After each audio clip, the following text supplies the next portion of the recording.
Summary of every good endeavor. Connecting your work to God's plan for the world by Timothy Keller. A job is a vocation only if someone else tells you to do it and you do it for them rather than for yourself. And so, our work can be a calling only if it is reimagined as a mission of service to something beyond merely our own interests. As we shall see, thinking of work mainly as a means of self-fulfillment and self-realization slowly crushes a person. Christian ethics, motives, identity, witness, and worldview shape our work in very different ways depending on the form of the work. Faithful work requires the will, the emotions, the soul, and the mind as we think out and live out the implications of our beliefs on the canvas of our daily work. There is a God, there is a future healed world that He will bring about, and your work is showing it, in part, to others. Your work will be only partially successful on your best days in bringing that world about.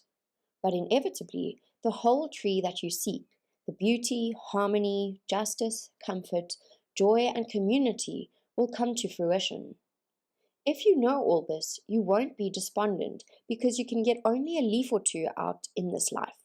You will work with satisfaction and joy. Part 1. God's plan for work.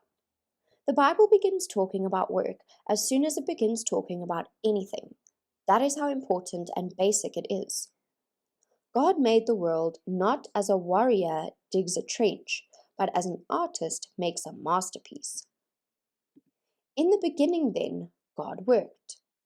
Work was not a necessary evil that came into the picture later, or something human beings were created to do, but that was beneath the great God Himself. No, God worked for the sheer joy of it. The second chapter of Genesis goes on to show that God works not only to create, but also to care for His creation. God creates human beings and then works for them as their provider. Finally, we see God not only working, but commissioning workers to carry on His work. The book of Genesis leaves us with a striking truth. Work was part of paradise. It is perfectly clear that God's good plan always included human beings working, or, more specifically, living in the constant cycle of work and rest. Work is as much a basic human need as food, beauty, rest, friendship, prayer, and sexuality. It is not simply medicine, but food for the soul. Without meaningful work, we sense significant inner loss and emptiness. According to the Bible, we don't merely need the money from work to survive. We need the work itself to survive and live fully human lives. Freedom is not so much the absence of restrictions as finding the right ones, those that fit with the realities of our own nature and those of the world. Human life works properly only when it is conducted in line with the owner's manual, the commandments of God. If you disobey the commands, not only do you grieve and dishonor God, you are actually acting against your own nature as God designed you. Many people make the mistake of thinking that work is a curse and that something else, leisure, family, or even spiritual pursuits, is the only way to find meaning in life. The Bible, as we have seen and will see, exposes the lie of this idea. But it also keeps us from falling into the opposite mistake, namely that work is the only important human activity and that the rest is a necessary evil, something we do strictly to recharge our batteries in order to continue to work. Work is not all there is to life. You will not have a meaningful life without work, but you cannot say that your work is the meaning of your life. If you make any work the purpose of your life, even if that work is church ministry, you create an idol that rivals God. Unless we regularly stop work and take time to worship and simply contemplate and enjoy the world, including the fruits of our labor, we cannot truly experience meaning in our lives. In short, work, and lots of it, is an indispensable component in a meaningful human life. It is the supreme gift from God and one of the main things that gives our lives purpose. But it must play a role, its proper role, which is subservient to God. It must regularly give way, not just to work stoppage for bodily repair, but also to joyful reception of the world and of ordinary life. In fact, overwork is often a grim attempt to get our lifetime's worth of work out of the way early so we can put work behind us. When we think, I hate work, we should remember that despite the fact that work can be a particularly potent reminder and even amplifier of the curse of sin on all things, it itself is not a curse. We were built for it and freed by it. When we feel that our lives are completely absorbed by work, remember that we must also honor work's limits. Work of all kinds, whether with the hands or the mind, evidences our dignity as human beings, because it reflects the image of God, the Creator, in us.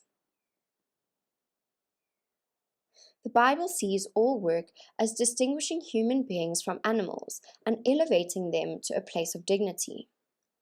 Work has dignity because it is something that God does, and because we do it in God's place as His representatives. Simple physical labor is God's work no less than the formulation of theological truth. All work has dignity because it reflects God's image in us, and also because the material creation we are called to care for is good. As we have seen, this means that Christians cannot look down on labor involving more intimate contact with the material world. Caring for and cultivating this material world has worth, even if it means cutting the grass. So here we have God's Spirit, both gardening and preaching the gospel. Both are God's work. How can we say one kind of work is high and noble and the other low and debasing? And every Christian should be able to identify with conviction and satisfaction the ways in which his or her work participates with God in His creativity and cultivation. Work is our design and our dignity. It is also a way to serve God through creativity, particularly in the creation of culture. We get the sense that God does not want merely more individuals of the human species. He also wants the world to be filled with a human society. He could have just spoken the word and created millions of people in thousands of human settlements, but He didn't. He made it our job to develop and build this society. So the word subdue indicates that even in its original unfallen form, God made the world to need work. He made it such that even He had to work for it to become what He designed it to be, to bring forth all its riches and potential. Whenever we bring order out of chaos, whenever we draw our creative potential, whenever we elaborate and unfold creation beyond where it was when we found it, we are following God's pattern of creative cultural development. In fact, our world culture comes from this idea of cultivation. With delight, he exclaimed, God doesn't make junk. I don't make junk. A biblical understanding of work energizes our desire to create value from the resources available to us. Just as God equips Christians for building up the body of Christ, so He also equips all people with talents and gifts for various kinds of work for the purpose of building up the human community. Remember that something can be a vocation or calling only if some other party calls you to do it, and you do it for their sake rather than for your own. Our daily work can be a calling only if it is reconceived as God's assignment to serve others. We are not to choose jobs and conduct our work to fulfill ourselves and accrue power, for being called by God to do something is empowering enough. We are to see work as a way of service to God and our neighbor, and so we should both choose and conduct our work in accordance with that purpose. The question regarding our choice of work is no longer, what will make me the most money and give me the most status? The question must now be, how, with my existing abilities and opportunities, can I be of greater service to other people, knowing what I do of God's will and of human need? Work yields far more in return upon our efforts than our particular jobs put in. One of the main ways that you love others in your work is through the ministry of competence. If God's purpose for your job is that you serve the human community, then the way to serve God best is to do the job as well as it can be done. The very first way to be sure you are serving God in your work is to be competent. We must use our talents in as competent a manner as possible. Your daily work is ultimately an act of worship to the God who called and equipped you to do it, no matter what kind of work it is. Part 2. Our problems with work. God blessed work to be a glorious use of our gifts and His resources to prosper the world. It is now also cursed because of mankind's fall. Work exists now in a world sustained by God, but disordered by sin. Work is not itself a curse, but it now lies with all other aspects of human life under the curse of sin. In all our work, we will be able to envision far more than we can accomplish, both because of a lack of ability and because of resistance in the environment around us. So even on our best days, each of us is working within a system that feels stacked against us. As product of the Depression and 2 World Wars, my parents' and grandparents' generations were grateful to have work of any kind because it helped them and their family survive. Just because you cannot realize your highest aspirations in work does not mean you have chosen wrongly or are not called to your profession, or that you should spend your life looking for the perfect career that is devoid of frustration. That would be a fruitless search for anyone. You should expect to be regularly frustrated in your work, even though you may be in exactly the right vocation. God can and often does change what He calls us to do. Because of the nature of God's creation, we need to work for our happiness. And because of God's intentions for our work, to contribute to the flourishing of the world, we have glimpses of what we could accomplish. Our deepest aspirations in work will come to complete fruition in God's future. There will be work in the paradise of the future, just like there was in the paradise of the past, because God Himself takes joy in His work. In that paradise, you will be useful in the lives of others to infinite degrees of joy and satisfaction. You will perform with all the skill you can imagine. Nothing within this world is sufficient basis for a meaningful life here. If we base our lives on work and achievement, on love and pleasure, or on knowledge and learning, our existence becomes anxious and fragile, because circumstances in life are always threatening the very foundation of our lives, and death inevitably strips us of everything we hold dear. Ecclesiastes is an argument that existential dependence on a gracious Creator, God, not only abstract belief, is a precondition for an unshakable, purposeful life.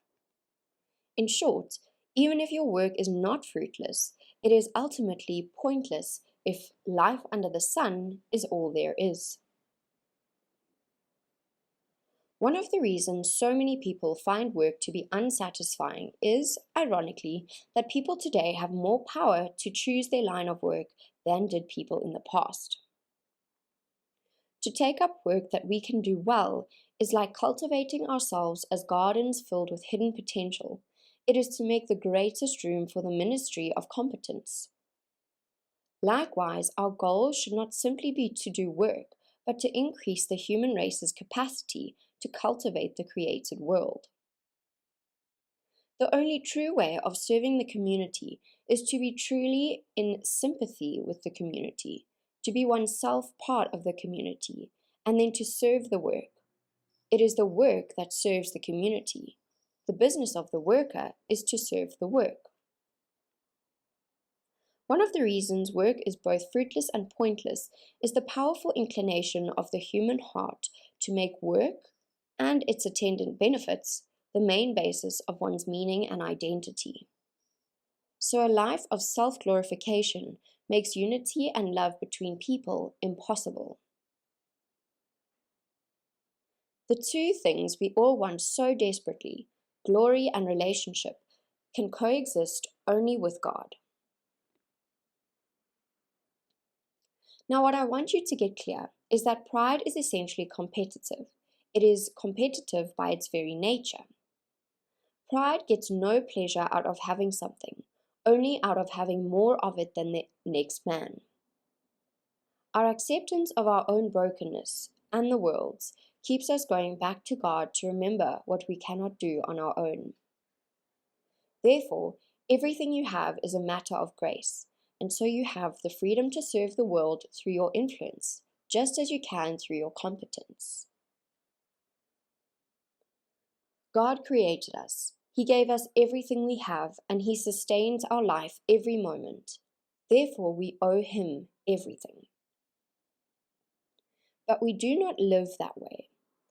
You will become a person of greatness not by trying to make yourself into one, but by serving the one who said to his Father, "For your sake, thy will be done."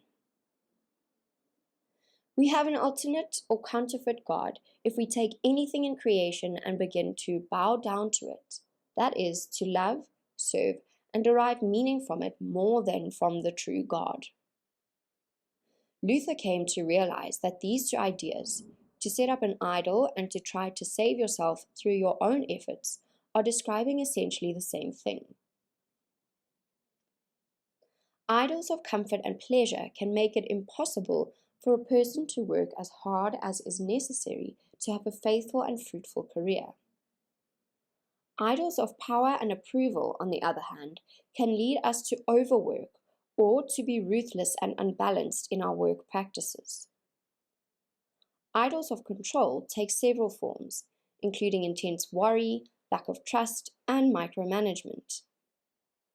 Christians seeking to work faithfully and well must discern the shape of the idols functioning in their professions and industries so as to both affirm the beneficial aspects and offset the excesses and distortions.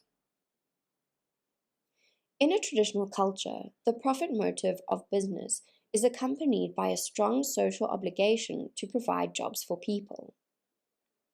With the rise of modern science and the philosophical movement called the Enlightenment, modern society dethroned the idols of religion, tribe, and tradition, replacing them with reason, empiricism, and individual freedom as the ultimate values that overrule all others. In traditional societies, people found their meaning and sense of value by submitting their interests and sacrificing their desires to serve higher causes like God, family, and other people.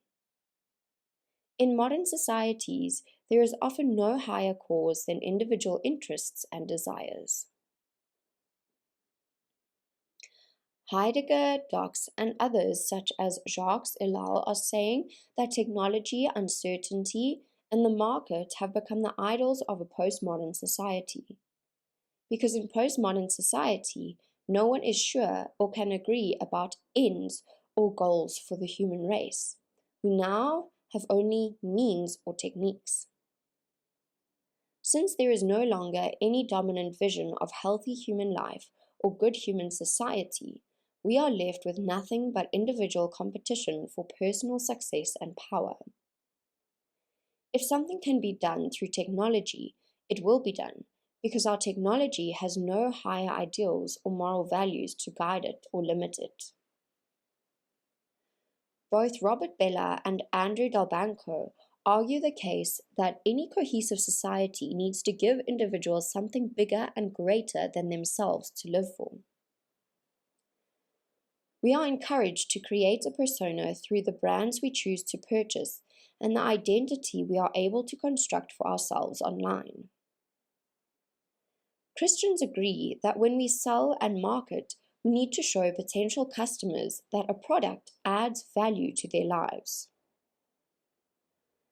But because Christians have a deeper understanding of human well-being, we will often find ourselves swimming against the very strong currents of the corporate idols of our culture.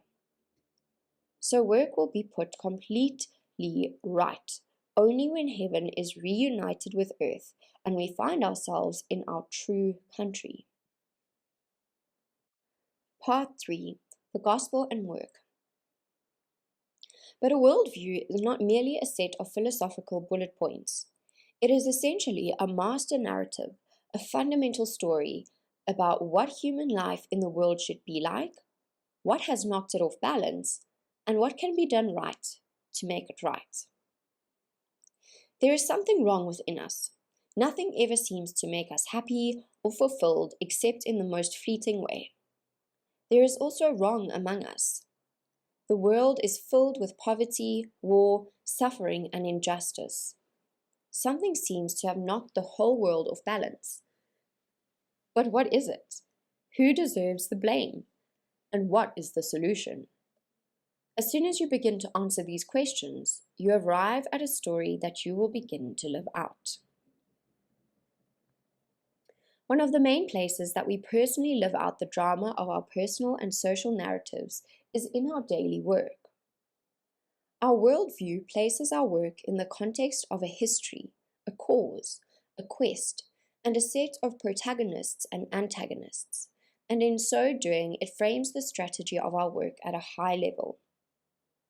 The biblical worldview uniquely understands the nature, problem, and salvation of humankind as fundamentally relational. We were made for a relationship with God. We lost our relationship with God through sin against Him, and we can be brought back into that relationship through His salvation and grace.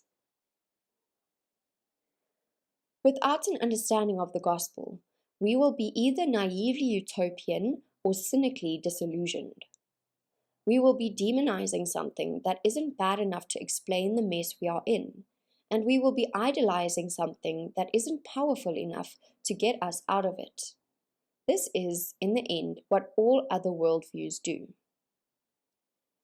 The Christian storyline or worldview is creation, plan, fall, problem, redemption and restoration, solution. The whole world is good. God made the world and everything in it good. There are no intrinsically evil parts of the world. Nothing is evil in its origin. The whole world is fallen. There is no aspect of the world affected by sin more or less than any other. The whole world is going to be redeemed. Jesus is going to redeem spirit and body, reason and emotion, people and nature. There is no part of reality for which there is no hope.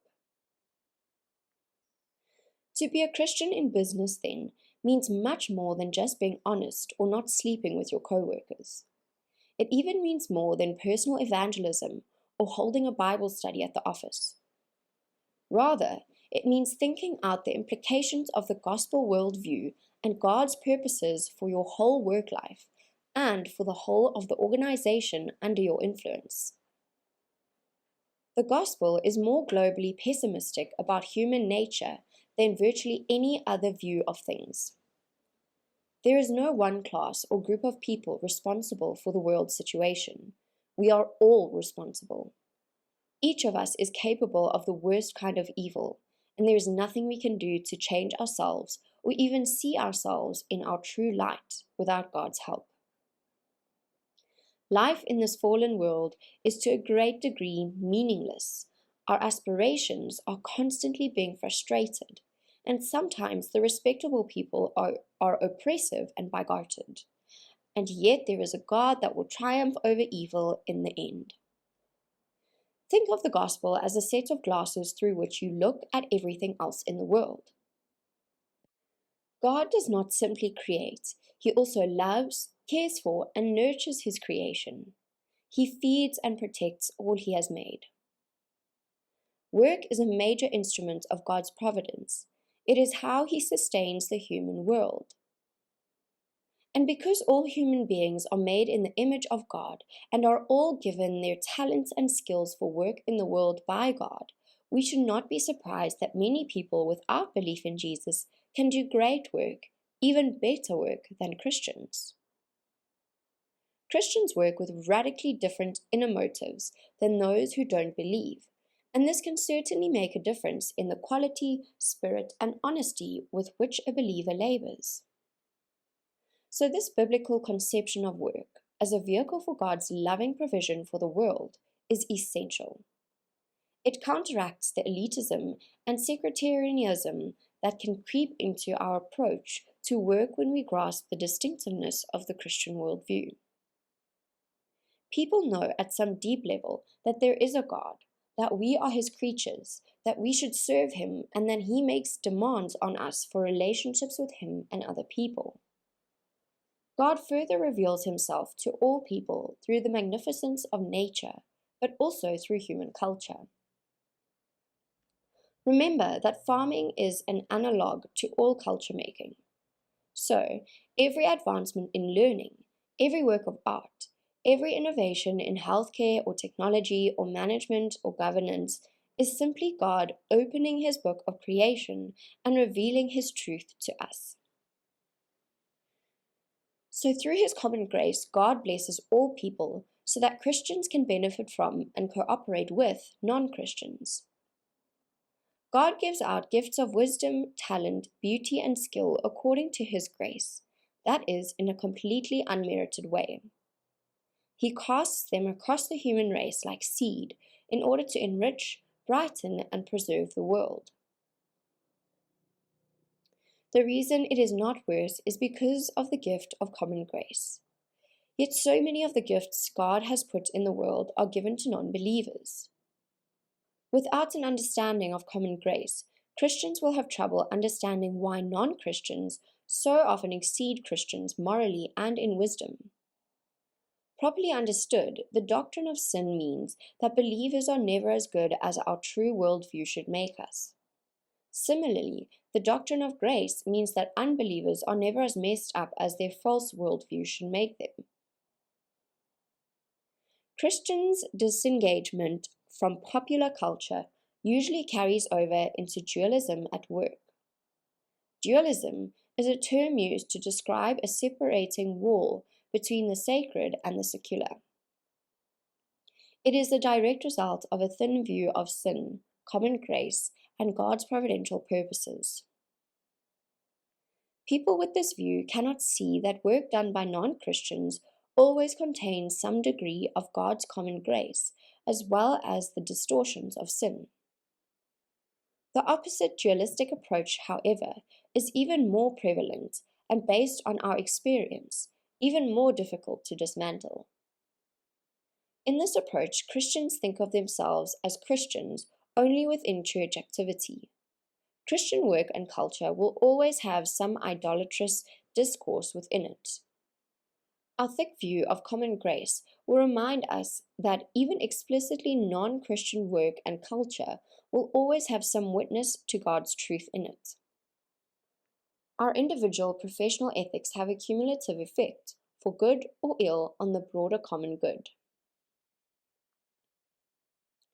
We are to be honest, compassionate, and generous, not because these things are rewarding, which they usually are, hence the cost-benefit approach to ethics, but because they are right in and of themselves, because to do so honors the will of God and His design for human life. Biblical Christian faith gives us significant resources not present in other worldviews, which, if lived out, will differentiate believers in the workplace.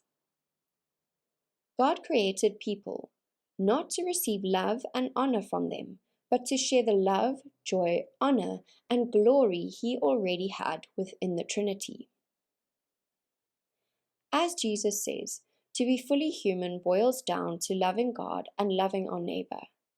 Everything else, our accomplishments, our causes, our identity, and our feelings, is a distant second.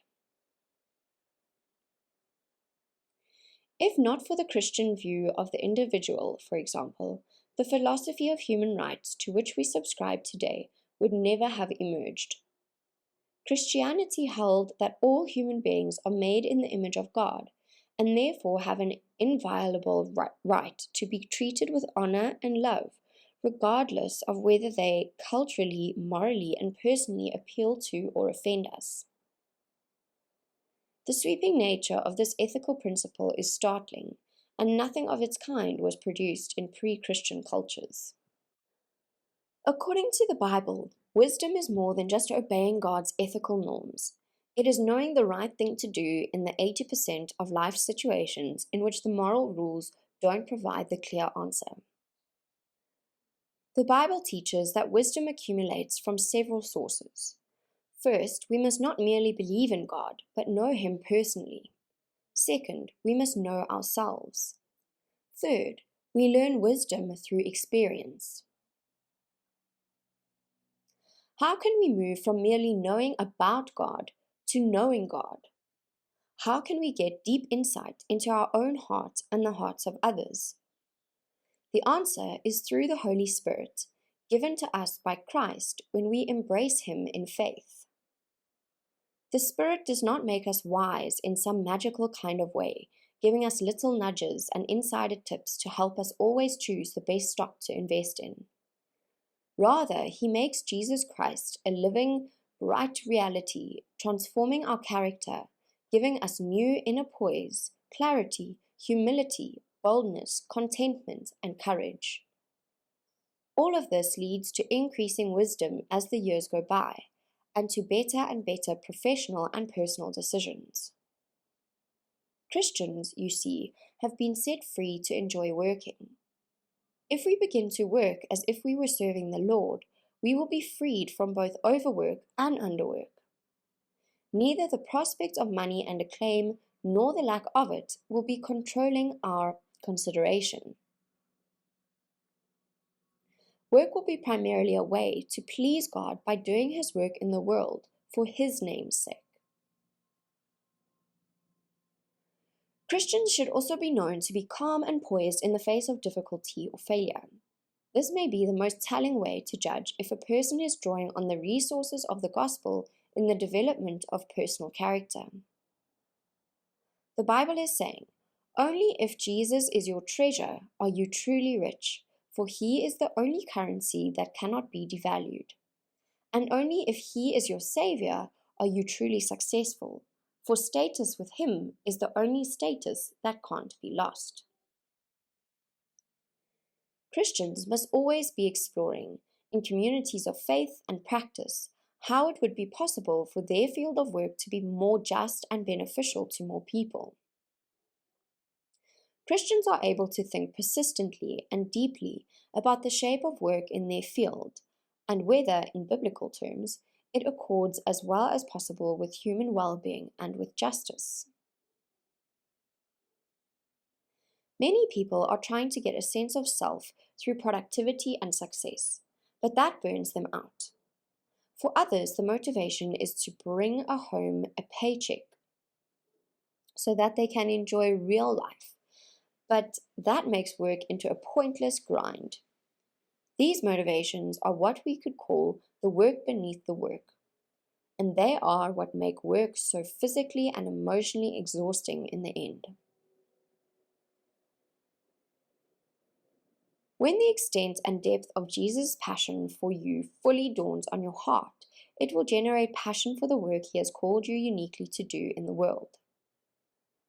When you realize what He has done to rescue you, your pride and envy begin to disappear because you don't need to get your self-worth from being richer, cooler, or more powerful or more comfortable. Instead of working out of the false passion of Acedia, which is born of selfishness, you are working out of true passion, which is born of selflessness. You are adopted into God's family, so you already have your affirmation. You are justified in God's sight, so you have nothing to prove. You have been saved through a dying sacrifice, so you are free to be a living one. You are loved ceaselessly, so you can work tirelessly in response to a quiet inner fullness. Often we can't see our work properly until we get some distance from it and re-immerse ourselves in other activities. Then we see that there is more to life than work. With that perspective and rested bodies and minds, we return to do more and better work. This rhythm of work and rest is not only for believers, it is for everyone as part of our created nature. Overwork or underwork violates that nature and leads to breakdown. To rest is actually a way to enjoy and honor the goodness of God's creation and our own. To violate the rhythm of work and rest, in either direction, leads to chaos in our life and in the world around us. Sabbath is therefore a celebration of our design. Anyone who cannot obey God's command to observe the Sabbath is a slave, even a self-imposed one. Your own heart, or our materialistic culture, or an exploitative organization, or all of the above, will be abusing you if you don't have the ability to be disciplined in your practice of Sabbath. Sabbath is therefore a declaration of our freedom. We are also to think of Sabbath as an act of trust. God appointed the Sabbath to remind us that He is working and resting. To practice Sabbath is a disciplined and faithful way to remember that you are not the one who keeps the world running, who provides for your family, not even the one who keeps your work projects moving forward. But by now you must see that God is there. You are not alone in your work. We might conclude that the practical benefits of the gospel Sabbath rest come only to us as individuals as we pray and read the word, but that would be a mistake. God also strengthens us through the fellowship of community with other Christians.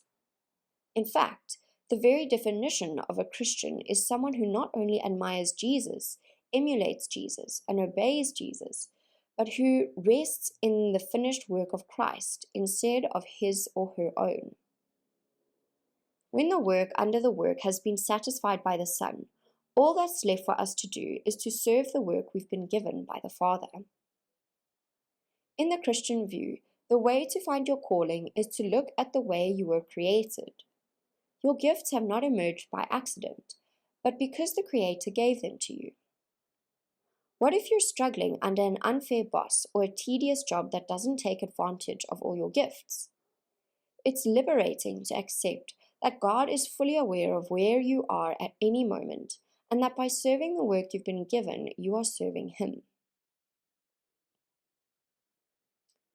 Our idols block our relationship with God and make us proud. Each time we strip away an idol, we can turn to God, and our trust in Him grows.